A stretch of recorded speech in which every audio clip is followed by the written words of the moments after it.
साथियों, स्वागत है आप सभी का एक बार फिर से। साथियों, आज विधानसभा चुनाव में ड्यूटी के दौरान होने वाली संपूर्ण प्रक्रिया कैसे की जाती है उसका पॉइंट टू पॉइंट मैं सॉल्यूशन लेकर आया हूं। ड्यूटी के दौरान मैंने जो फेस किया और जो पूरी प्रक्रिया की उसको मैंने इस वीडियो में समाहित कर दिया है। यदि आपने प्रशिक्षण अच्छे से नहीं किया है या अच्छे से नहीं कराया गया है तो आप इस वीडियो को देखकर अपने कन्फ्यूज़न और सॉल्यूशन दूर कर सकते हैं या अपने सॉल्यूशन को पा सकते हैं। तो चलते हैं अब अपनी वीडियो में क्या क्या किया गया है और हमें कैसे कैसे करना है।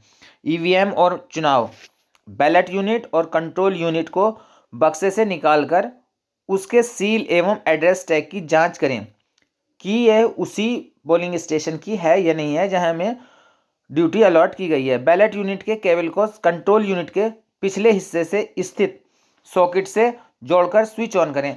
अब इसमें जो है लाल लाल की तरफ रहेगा, काला काला की तरफ रहेगा। जब हम इसको जोड़ देंगे अच्छे से तो इसमें कट की आवाज़ आएगी और जब आ जाएगी तो वो जुड़ जाएगा।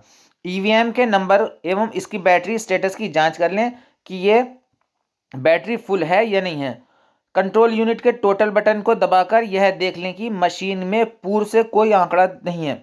कंट्रोल यूनिट के जो है हम टोटल बटन को दबा दें और ये देख लें कि इसमें कोई पहले से वोट पड़ा हुआ तो नहीं है। यदि आंकड़ा है, यदि किसी प्रकार के वोट पड़े हुए हैं उसमें, तो CRC क्लोज रिजल्ट क्लियर का एक ऑपरेशन है, उसको करने के बाद डिलीट कर दें सारा डाटा डिलीट कर दें। अब जो है हमारे इतना प्रोसेस करने के बाद जब हम वहाँ पर सेंटर पर कर लेंगे बस के प्रस्थान से पहले ही, तो हमारी जो मशीन है ये मॉक पोल के लिए तैयार हो जाएगी। अब मॉक पोल दिखाने हेतु पोलिंग एजेंट्स को बुला लेंगे। मतलब ये तो प्रोसेस हम यहीं कर सकते हैं, मतलब बस के प्रस्थान होने से पहले ही ये सारी चीज़ यहाँ देख सकते हैं। अब वहाँ पर हमें जब रूम में जाएंगे जहाँ पर हमारे वोट पड़ेंगे, वहाँ पर मॉक पोल के लिए सभी एजेंट्स को कॉल कर लेंगे और हम मॉक पोल करा देंगे। मॉक पोल कैसे कराना है? टोटल बटन को दबाकर एजेंट्स को दिखाया जाए कि पोल्ड वोट्स शून्य है, मतलब डाले गए वोट जितने भी हैं वो शून्य है, इसमें कोई डाटा नहीं है और कैंडिडेट्स की संख्या मतपत्र के अनुसार है। अगर कैंडिडेट्स की संख्या मतपत्र के अनुसार उसमें फिक्स होगी, मगर कहीं 10 कैंडिडेट लड़ाई लड़ रहे हैं नोटा सहित तो उसमें 10 दिखाए जाएंगे। अगर 11 हैं तो 11। कंट्रोल यूनिट का बैलेट बटन दबाएं। अब कंट्रोल यूनिट का जो बैलेट बटन दबाएंगे मॉक पोल में, इससे कंट्रोल यूनिट का बिजी बल्ब लाल एवं बैलेट यूनिट का रेडी बल्ब हरा जलने लगेगा। जो है जब हम इसको दबा देंगे कंट्रोल यूनिट को और बैलेट यूनिट को के बटन ऑन हो जाएंगे। पोलिंग एजेंट्स द्वारा वोट डलवाएं। वोट पड़ने पर बैलेट यूनिट रेडी बल्ब बुझ जाएगा। जब एक वोट पड़ जाएगा तो बैलेट यूनिट का रेडी बल्ब जो है वो बंद हो जाएगा और अभ्यर्थी के नाम के आगे एक बल्ब जल जाएगा और कंट्रोल यूनिट से लंबी बीप की ध्वनि सुनाई देगी। जब उसको वोट पड़ जाएगा कैंडिडेट को तो एक बीप की आवाज़ आएगी, उससे वोट डालने वाला संतुष्ट हो जाएगा कि वोट हमारा पड़ गया। वोट हो जाने के बाद टोटल बटन दबाएं। जब पूरा मॉक पोल हो जाए तो टोटल बटन दबाएं और सभी कैंडिडेट्स एजेंट्स को दिखा देंगे, देखो भाई इतने वोट डलवाए थे और इतने डिस्प्ले पर दिखा रहा है। इसमें कुल डाले गए वोट की संख्या डिस्प्ले पर दिखाई देगी। अब CRC बटनों को दबाकर मॉक पोल समाप्त कर दें और मॉक पोल समाप्त हो जाएगा और फिर हम उसको क्लोज बटन दबा देंगे और क्लोज बटन दबाने के बाद उसके बाद कोई मॉक पोल की प्रक्रिया नहीं होगी, कोई वोट नहीं लेगी मशीन और उसके बाद हम CRC करने के बाद उसको डाटा का सारा डिलीट कर देंगे। Ceiling of EVM, control unit को स्विच ऑफ कर लें। अब कंट्रोल CU को स्विच ऑफ करेंगे। एक ग्रीन पेपर सील लेकर उसके सफ़ेद भाग पर हस्ताक्षर करके प्रभेदक चिन्ह लगा दें और पोलिंग एजेंट्स के भी हस्ताक्षर कर लें। इस पर पीठासीन साइन करेंगे और एजेंट्स।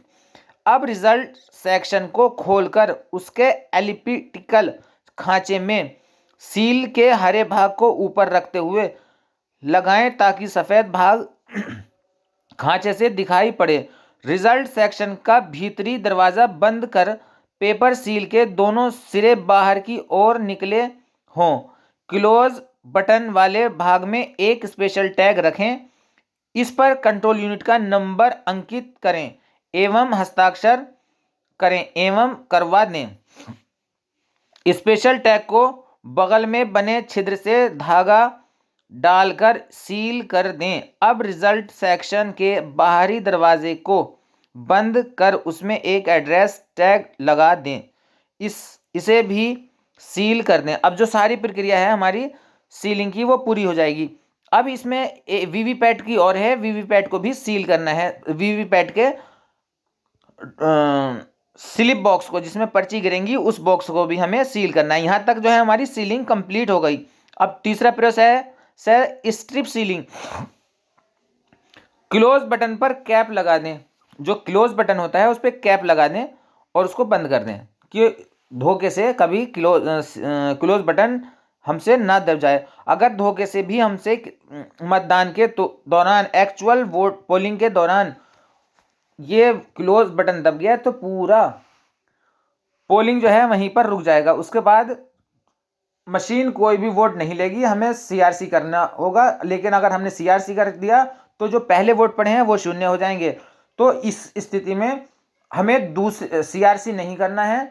उसी स्थिति इस कंडीशन में सेक्टर मजिस्ट्रेट को फोन करके दूसरी मशीन मंगाई जाएगी, पूरा सिस्टम। और दूसरी मशीन मंगाने के बाद हमें तब ये प्रोसेस या मतदान शुरू कराना है। इससे बहुत सारी समस्याएं हो सकती हैं, पोलिंग पार्टी सस्पेंड भी हो सकती है।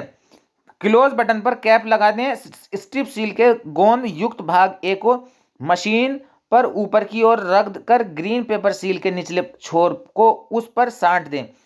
स्ट्रिप सील को मोड़कर उसके भाग को ग्रीन पेपर सील के ए भाग में चिपका दें। ईवीएम को ऑन करें एवं मतदान प्रारंभ कर दें। अब जो है हम ईवीएम को ऑन कर देंगे और मतदान शुरू हो जाएगा। 7 बजे पूरा मतदान शुरू हो जाना चाहिए। अगर हम मतदान में देरी होती है तो इसमें जो हमारी बैलेट यूनिट है इसमें टाइम शो होता है। जब ऑन होगा तो उसमें पता चल जाएगा मतदान किस टाइम शुरू हुआ। तो हमें 7 बजे हर हालत में मतदान शुरू कर देना चाहिए। अब मतदान से पूर्व की क्या तैयारी है? पोलिंग एजेंट्स की ईपिक्स और अभ्यर्थियों द्वारा निर्गत नियुक्ति पत्रों की जांच कर लें। पोलिंग एजेंट्स तो जो हम बनाएंगे उनकी वोटर आईडी ले लें और जो कैंडिडेट जो इलेक्शन लड़ रहे हैं उनका दिया हुआ फार्म ले लें, क्योंकि उस पर पोलिंग एजेंट्स को जो जारी किया जाता है उस पर साइन करके देते हैं कैंडिडेट्स। मॉक पोल निर्धारित समय पर करें, चाहे उस समय पोलिंग एजेंट्स रहे या ना रहे। मतलब कोई अगर एक भी एजेंट नहीं है समय पर मॉक पोल के समय पर तो हमें 6 बजे मॉक पोल शुरू कर देना है। हर हालत में 15 मिनट पौने 6 से स्टार्ट करनी है प्रोसेस। 15 मिनट हम वेट कर सकते हैं। अगर वो नहीं है, एजेंट्स नहीं आते हैं इन 15 मिनट में भी, तो हम P1 P2 P3 और पीटासीन मिलकर मॉक पोल करा दें। मॉक पोल का प्रपत्र 2 प्रति में तैयार कर इसकी सूचना तुरंत सेक्टर मजिस्ट्रेट को दे दें। मॉक पोल कराने के तुरंत बाद जो सेक्टर मजिस्ट्रेट को है उसकी पूरी सूचना दे देनी चाहिए और इसको 2 प्रतियों में तैयार करना चाहिए। और उपस्थित पोलिंग एजेंट्स को रजिस्टर 17A एवं मतदाता सूची दिखा दें। जो 17A है जो P2 पर रहेगा जिसमें मतदाताओं के साइन होते हैं वो सभी पोलिंग एजेंट्स को दिखा देंगे। देखो इसमें किसी के भी हस्ताक्षर नहीं हो रहे हैं और इसमें पड़े हुए वोट शून्य दिखाते हैं और इसमें हम 0 से लेकर चल रहे हैं। बैलेट यूनिट का कार्डबोर्ड दबा दें। अब जो है बैलेट यूनिट को बंद कर दें। मतदान प्रक्रिया। मतदाता सबसे पहले वोटर स्लिप एवं अपना ईपिक कार्ड लेकर P1 के पास जाएगा, जो मतदाता सूची के अनुसार उसकी पहचान करेगा। अब यहां पर पहचान करने के बाद P1 के पास कुल जो चुनाव आयोग ने 12 आईडीज अप्रूव की हैं उनसे वोटर वोट करेगा। इन 12 आईडीज में को लेकर P1 जांच करेगा और अगर उसको सही पाता है तो वो P2 के पास उस पर्ची को भेज देगा। इसके बाद वह P2 के पास जाएगा जो 17A रजिस्टर में उसका क्रमांक लिखेगा, उससे हस्ताक्षर करवाएगा और मतदाता पर्ची जारी करेगा। अब जो है यहाँ पर P2 17A में उसका साइन लेगा और मतदाता पर्ची जारी कर देगा और यहीं पर जो वो चीज़ लेकर आया है ईपिक को छोड़कर, अगर ईपिक लेकर आया है तो ईपिक लिख देंगे, अदरवाइज कोई और आईडी लाया है तो उस आईडी के अंतिम 4 डिजिट लिखेगा। उस रजिस्टर में 17A में मतदाता पर्ची लेकर वह P3 के पास जाएगा। P3 उसको उस पर्ची से वो पर्ची रख लेगा और बैलेट बटन दबाकर एक मत जारी कर देगा। हर 2 घंटे बाद कंट्रोल यूनिट के टोटल बटन को दबाकर डाले गए वोटों का संख्या मिलान रजिस्टर 17A से करते रहें और इसे नोट करते रहें, क्योंकि ये सूचना हमें मजिस्ट्रेट को देनी होती है, सेक्टर मजिस्ट्रेट को देनी होती है। मतदान समाप्ति के निर्धारित समय से आधा घंटे पूर्व कतार में खड़े सभी मतदाताओं को क्रम संख्या की पर्ची बांट दें ताकि निर्धारित समय पर मतदान समाप्त हो जाए। यदि मतदान जो है फिक्स टाइम 6 बजे के बाद भी चल रहा है या 5 बजे के बाद भी चल रहा है तो मतदान में खड़े सभी व्यक्ति को पर्ची बांटने। पर्ची कैसे बांटनी है? जो सबसे अंतिम व्यक्ति होगा उसे 1 नंबर देना है और उसके बाद 2, 3, 4, 5, 6 और लास्ट में जो सबसे मतलब जो गेट के पास होगा उसको सबसे अंतिम नंबर देना है। अब मतदान की प्रक्रिया के बाद क्या करना है? अंतिम मतदाता द्वारा मत देने के बाद क्लोज बटन दबाकर उस पर कैप लगा दें। जब मतदान फिनिश हो जाएगा तो क्लोज बटन के ऊपर कैप लगा देना है बस। प्रारूप 17C में रिकॉर्ड किए गए मतों का लेखा एवं पेपर सील का लेखा 2 प्रति में तैयार करना है। तो साथियों 17C को 2 प्रति में नहीं, कम से कम 4 या 5 प्रतियों में तैयार करना है और इसको एक बैलेट यूनिट पे बांधा जाएगा। 2 प्रति वो काउंटर पे जमा कर लेंगे, हो सकता है कोई एजेंट भी मांग ले। मतदान समाप्ति के बाद बैलेट यूनिट एवं कंट्रोल यूनिट का संबंध विच्छेद कर दें और कंट्रोल यूनिट का स्विच ऑफ कर दें। अब जब मतदान समाप्त हो जाएगा तो सबसे पहले हम उसको स्विच ऑफ करेंगे। स्विच ऑफ करने के बाद उसके जो कनेक्शंस हैं उसको वायरिंग को रिमूव कर देंगे, उसको हटा देंगे।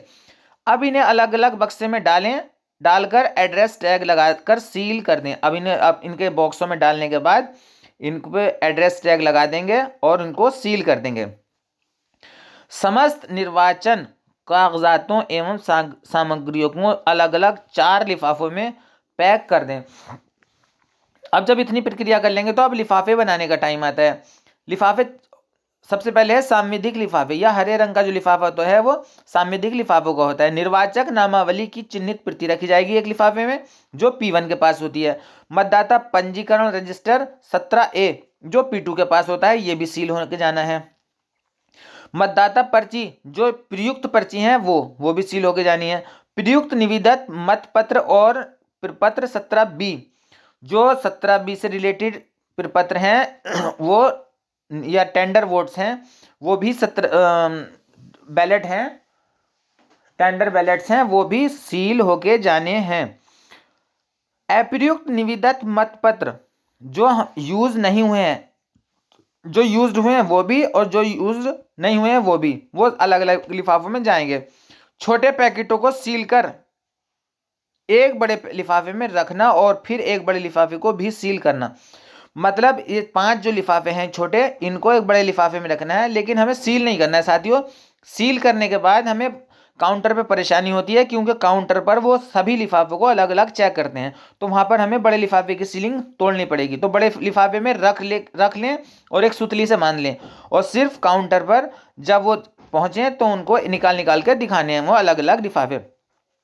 तो इस तरह से हमारे सांविधिक लिफाफे पूरे हो जाएंगे। अब हम चलते हैं अपने असंविधिक लिफाफों की तरफ। असंविधिक लिफाफे 11 होते हैं। ये सभी लिफाफे 11 जो हैं ये खुले हुए जाते हैं। अब ये कौन कौन से हैं ये जान लेते हैं।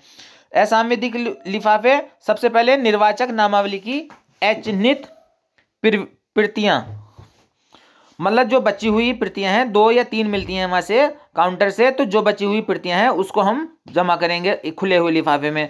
दूसरा पॉइंट है पोलिंग एजेंट्स का नियुक्ति पत्र। पोलिंग एजेंट्स जो हमने बनाए हैं, जो कैंडिडेट्स जारी करते हैं लेटर, उसको लेकर के और उनकी एक आईडीज जो है ईपी को उनके साथ पंच करके वो उनके लिफाफे में रख देंगे। इलेक्शन ड्यूटी सर्टिफिकेट ईडीसी का कोई है केस तो वो ना भी है तो उसमें नील करके जाएगा।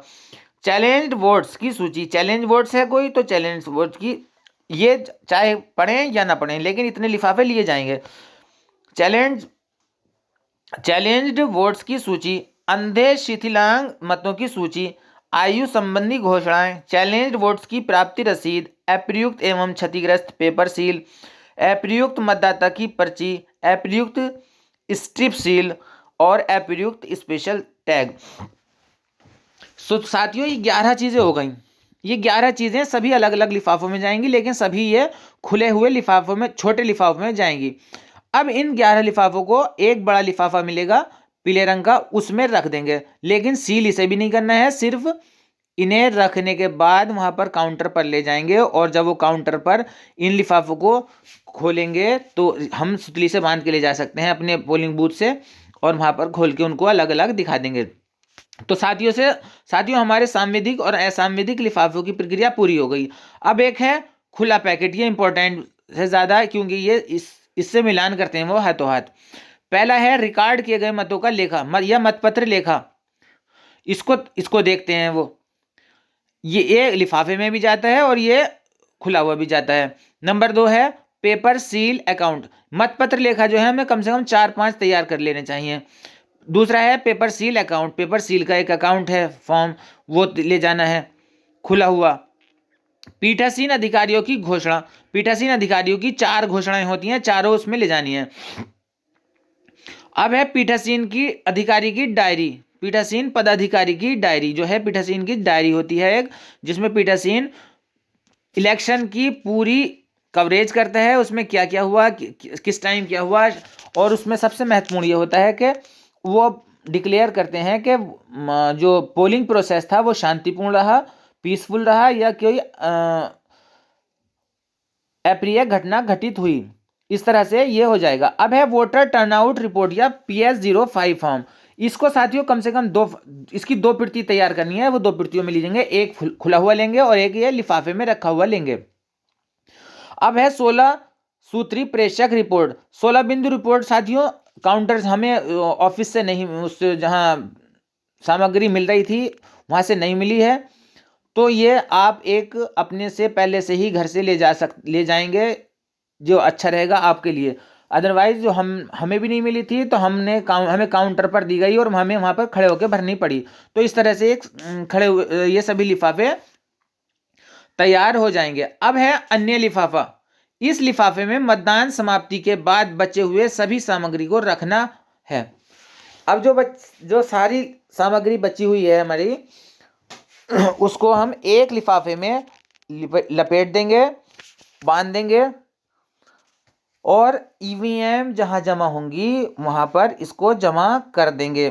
और साथियों सबसे ज्यादा महत्वपूर्ण जो बात है, और अंत में मुझे बताना है, सबसे महत्वपूर्ण बात है कि आप जहां पोलिंग बूथ पर हैं, जहां ड्यूटी आपकी है, वहां से ही वीवीपैट की बैटरी रिमूव करके लेकर आए। वीवीपैट की बैटरी अलग से ली जाएगी, मतलब निकाल के जमा करनी है उसको काउंटर पर, अन्यथा आप बहुत पीछे रह सकते हैं, क्योंकि वहां पर भीड़ एकदम आ जाती है, मतलब रश हो जाता है। तो साथियों समझता हूं आप सभी को समझ में आ गया होगा पोलिंग प्रोसेस कैसे कैसे करना है, या पूरे समय क्या क्या हमें कौन कौन सी चीज़ें करनी है। साथियों यदि चैनल पर नए हैं तो चैनल को लाइक और सब्सक्राइब करना ना भूलें। आप सभी का बहुत बहुत धन्यवाद वीडियो देखने के लिए।